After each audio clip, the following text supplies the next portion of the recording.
Good morning students, how are you all students. अभी तक हम हमारी EVS बुक क्लास 3 के 2 चैप्टर्स कंप्लीट कर चुके हैं। कौन कौन से 2 चैप्टर्स? माय फैमिली और फैमिली सिमिलैरिटीज़। आज हम नया चैप्टर स्पेशल पीपल इसको स्टार्ट करेंगे। स्पेशल पीपल से आप लोग क्या समझते हैं students? Can you tell me? Special people का मतलब होता है कुछ ऐसे लोग जो हमसे थोड़े से अलग होते हैं, है ना। उनको हम क्या कहते हैं? स्पेशल। स्पेशल मतलब डिफरेंट, जो हमसे अलग है, जो बहुत कीमती है, उसको हम क्या कहते हैं? स्पेशल कहते हैं। तो हम किसके बारे में पढ़ने जा रहे हैं? कुछ स्पेशल पीपल के बारे में पढ़ने जा रहे हैं। उसके पहले एक छोटी सी स्टोरी है, हम इस स्टोरी को पढ़ेंगे और फिर हम इस चैप्टर को रीड करेंगे। हाँ, आप लोगों को क्या करना है? जैसा मैं पहले भी बोल चुकी हूँ, take your pencil in your hands. जहाँ जहाँ मैं पॉइंट कर रही हूँ आपको अपनी पेंसिल को पॉइंट करते जाना है और मेरे साथ रीड करते जाना है। Okay, let's start. Hamid a poor orphan lives with his grandmother। Hamid एक लड़का है, ऑर्फन यानी कि अनाथ है। अनाथ मतलब उसके मम्मी पापा अब इस दुनिया में नहीं हैं। वो किन के साथ रहता है? अपनी ग्रैंड मदर के साथ में रहता है। He has very little money to spend on Eid. Eid पे स्पेंड करने के लिए उसके पास बहुत थोड़ा सा पैसा है। हमारे जैसे बहुत सारा पैसा उसके पास में नहीं है। The holiday for Muslims. Holiday, holiday मतलब हमारा वाला हॉलीडे नहीं, हॉलीडे। हॉलीडे यानी जो पवित्र दिन होता है, जैसे हमारा कोई होली होता है, ईद होता है, त्योहार का दिन है ना। तो उस दिन पे खर्च करने के लिए उसके पास बहुत सारे पैसे नहीं हैं। He goes to a fair along with his friends. Fair का मतलब क्या होता है? मेला। वो अपने दोस्तों के साथ कहाँ गया? एक मेले में गया। Who spent money in buying sweets, toys, etc. अब हामिद के जो फ्रेंड्स थे वो मेले में क्या कर रहे थे? वो पैसा काय में खर्च कर रहे थे, बहुत सारी चीज़ों में खर्च कर रहे थे। वो स्वीट्स यानी कि मिठाइयाँ खरीद रहे थे, चॉकलेट्स खरीद रहे थे, टॉयज़ खरीद रहे थे। But Hamid does not purchase anything for himself. पर हामिद ने अपने लिए कुछ भी नहीं खरीदा। They laugh at him as he bargains. अब इसको मेरे साथ बोलिए, बारगेन्स फॉर आ चिमटा टोंग्स। अब क्या हुआ? उसके दोस्त उसके ऊपर हंसने लगे। कब हंसने लगे? जब उसने बार्गेनिंग की। बार्गेनिंग यानी कि मोल भाव करना। जैसे कभी कभी आपकी मम्मी करती है ना, अरे नहीं नहीं नहीं भैया, ये इतना महंगा नहीं है, इसकी रेट थोड़ी कम करो। ऐसे उसने भी बार्गेनिंग करी। किस चीज़ के लिए बार्गेनिंग करी? चिमटा। चिमटा यानी कि इसको, चिमटा को इंग्लिश में क्या कहते हैं? टोंग्स। चिमटा क्या होता है? आप लोगों ने कभी किचन में अपनी मम्मा की हेल्प की है? अगर की होगी तो आपको पता होगा। चिमटा मतलब होता है जिससे मम्मी रोटी को ऐसे ऐसे ऐसे ऐसे ऐसे पलटती है ना, गैस पे रोटी सेकती है जब, तो उसको क्या कहते हैं? चिमटा कहते हैं। In a shop for his grand mother. अब वो चिमटा किसके लिए ख़रीद रहा था? ऑब्वियसली हामिद तो चिमटे का कुछ करेगा नहीं ना। वो किसके लिए चिमटा ख़रीदना चाह रहा था? अपनी ग्रैंड मदर के लिए ख़रीदना चाह रहा था। He feels sad when she burns, बोलिए burns her hands while she makes rotis over a चूल्हा। अब क्या उसको बहुत दुख होता था जब वो देखता था कि उसकी दादी क्या कर रही हैं, चूल्हे पे रोटी बनाती हैं तो उनके हाथ जल जाते हैं। क्यों? क्योंकि दादी चूल्हे पे रोटी बनाती थी तो उनके पास रोटी पकड़ने के लिए कुछ भी नहीं होता था। चूल्हा तो आप लोग जानते हैं ना, चूल्हा क्या होता है? क्ले ओवन, मिट्टी का चूल्हा, जिसपे उनके पास गैस भी नहीं था, सिलेंडर भी नहीं था, ओवन भी नहीं था। वो किस पे खाना बनाते थे? वो चूल्हे पे खाना बनाती थी। और चूल्हे पे खाना बनाते टाइम उनके पास रोटी फ्लिप करने के लिए, रोटी पलटने के लिए कुछ भी नहीं था। तो जब वो रोटी पलटती थी तो उसकी दादी के हाथ जल जाते थे, वो चिक जाते थे, तो उसको बहुत बुरा लगता था। देखो, हमको ऐसा ही होना चाहिए। अगर हमारे बड़े लोग कोई काम करते हैं तो हमको सोचना चाहिए कि वो हमारे साथ में कितनी मेहनत कर रहे हैं। They are so poor that she can not afford to buy a chimta to flip the rotis over the fire. अब वो लोग इतने गरीब थे कि वो एक चिमटा भी नहीं खरीद सकते थे। शी इज़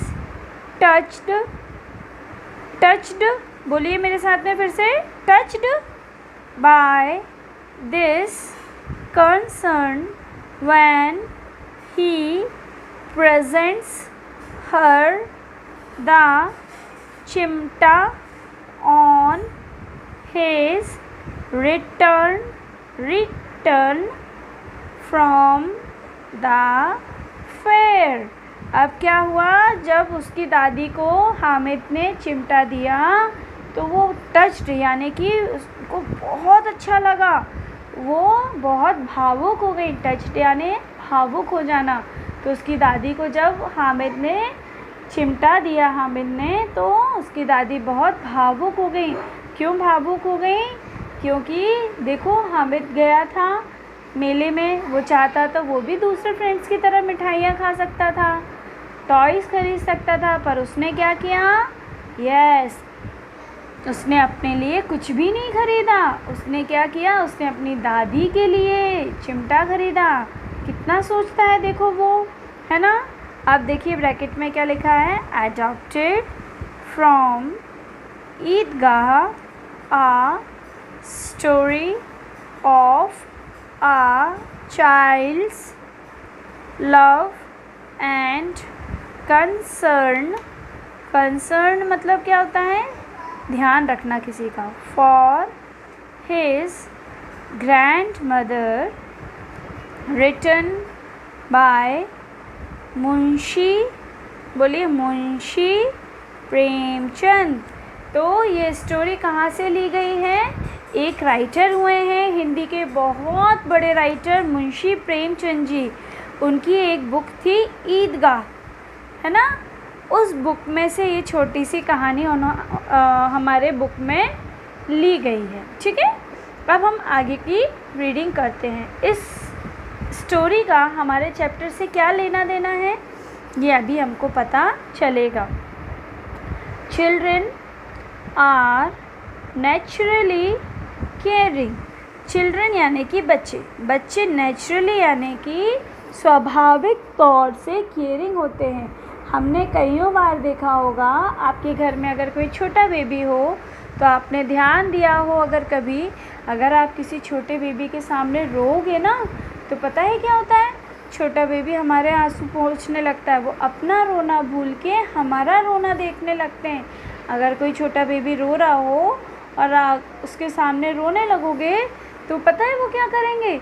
वो रोना छोड़ के हमारा रोना सुनने लगते हैं। क्यों? क्योंकि छोटे बच्चे बहुत केयरिंग होते हैं।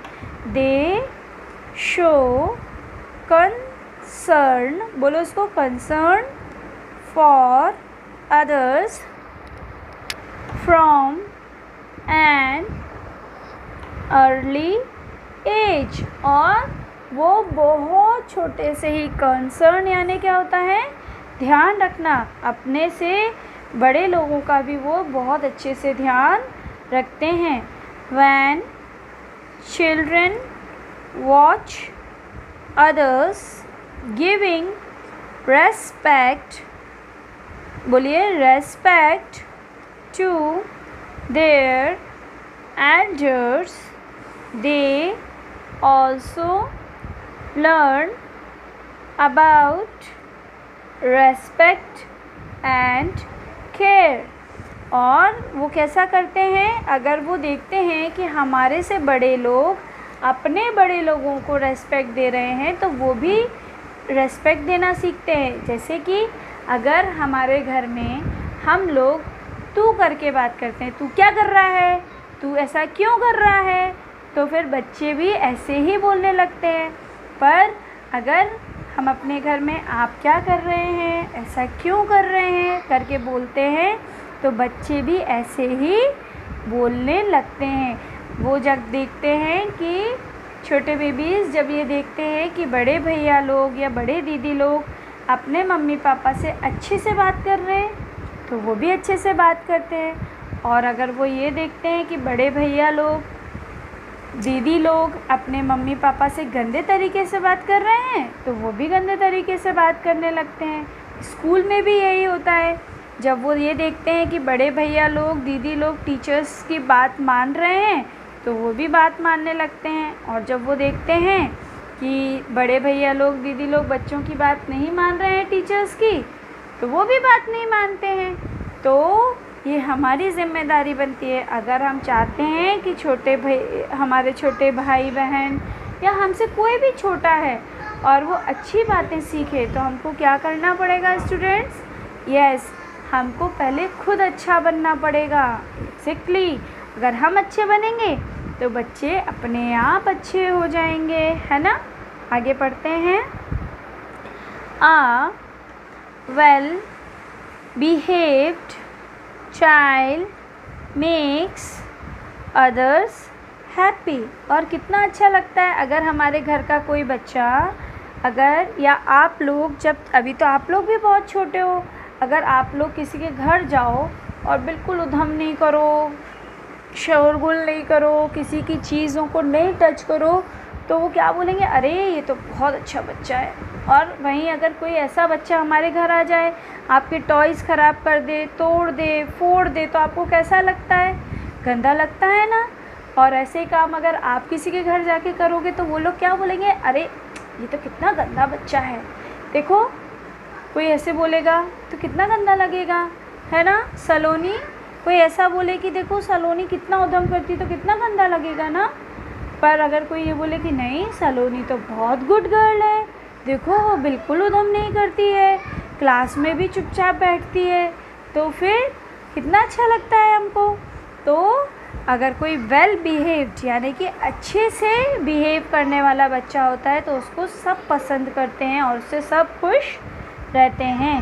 He or she gets along very well with the peer group and also cares for his or her, अब इसको बहुत अच्छे से बोलेंगे, belongings, बोलिए belongings, and behaves in a responsible, बोलिए responsible manner।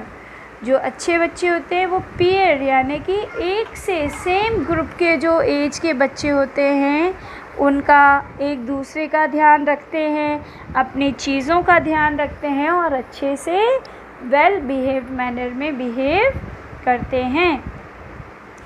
ओल्डर, बोलिए older members of the family need our love and care। जो हमारे घर में ओल्डर यानी कि बूढ़े लोग हैं, एजेड, हमारे दादाजी, दादी जी, नाना जी, नानी जी, इवन अगर हमारे घर का कोई सर्वेंट भी अगर बहुत ज़्यादा एजेड है तो उसको क्या चाहिए होता है? लव एंड केयर, उनका बहुत ध्यान रखना ज़रूरी है।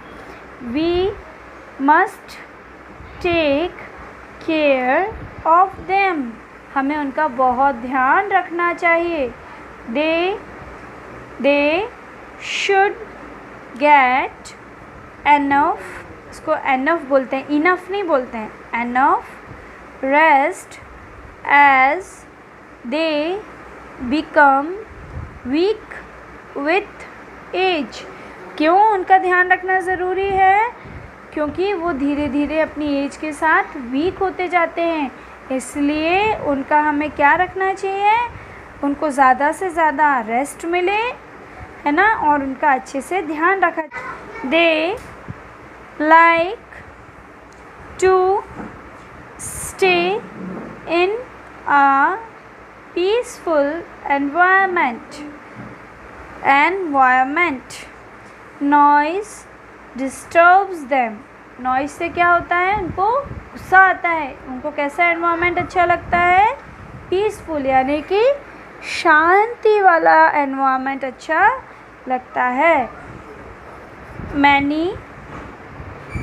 Many children play noisy games. कई बच्चे कैसे गेम्स खेलते हैं? बहुत आवाज़ वाले गेम्स खेलते हैं। तो ऐसे में उनको अच्छा नहीं लगता। किनको अच्छा नहीं लगता? हमारे दादा दादी को, नाना नानी को नहीं अच्छा लगता। क्यों? क्योंकि जो एजेड लोग होते हैं उनको बिल्कुल शांति में रहना अच्छा लगता है। It makes there grand parents angry. इससे क्या होता है? उनके दादा दादी को गुस्सा आने लगता है। If they are sleeping, children should play or study quietly. अगर दादा दादी या नाना नानी सो रहे हैं तो बच्चों को क्या करना चाहिए? अगर वो गेम्स खेल रहे हैं तो शांति से खेलना चाहिए और स्टडी भी बहुत शांति से करना, चिल्ला चिल्ला के बातें नहीं करना चाहिए। दे should not throw things around or increase the volume of radio or television। और उनको अपने रेडियो या टेलीविज़न का वॉल्यूम बहुत कम रखना चाहिए, आवाज़ नहीं बढ़ानी चाहिए। अगर हमारे घर में कोई बुज़ुर्ग हैं तो, या वो सो रहे हैं तो हमको आवाज़ नहीं करना चाहिए। ओके स्टूडेंट्स, इससे हमें क्या समझ में आया? अभी तक के इस पेज से हमको क्या समझ में आया कि हमारे घर में जो बच्चे होते हैं वो वैसे ही बहुत केयरिंग होते हैं, पर फिर भी अगर हमें उन्हें कुछ अच्छा सिखाना है तो हमें क्या करना होगा? हमें खुद अच्छा बनना होगा, तभी वो बच्चे अच्छे बन पाएंगे। दूसरी चीज़, अगर हमारे घर में कोई बुज़ुर्ग आदमी हैं, दादाजी हैं, दादी जी हैं, नाना नानी जी हैं, तो उनको ज़्यादा लव और केयर की ज़रूरत होती है।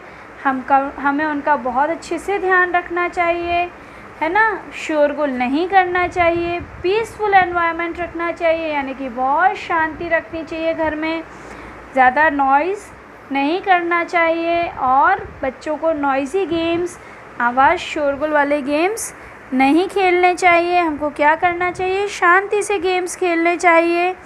और क्या करने चाहिए? जिससे ऐसा काम करना चाहिए जिससे ग्रैंड पेरेंट्स को गुस्सा नहीं आए। अगर दादा दादी या नाना नानी सो रहे हैं तो हमको बहुत चुपचाप से पढ़ाई करनी चाहिए या चुपचाप से गेम्स खेलने चाहिए। हमको शोर नहीं करना चाहिए। टेलीविज़न या रेडियो की आवाज़ भी बहुत कम रखनी चाहिए। ओके स्टूडेंट्स, अब आगे का जो चैप्टर है वो हम कल रीड करेंगे। आज के लिए इतना ही काफ़ी है। Okay, bye bye, take care all.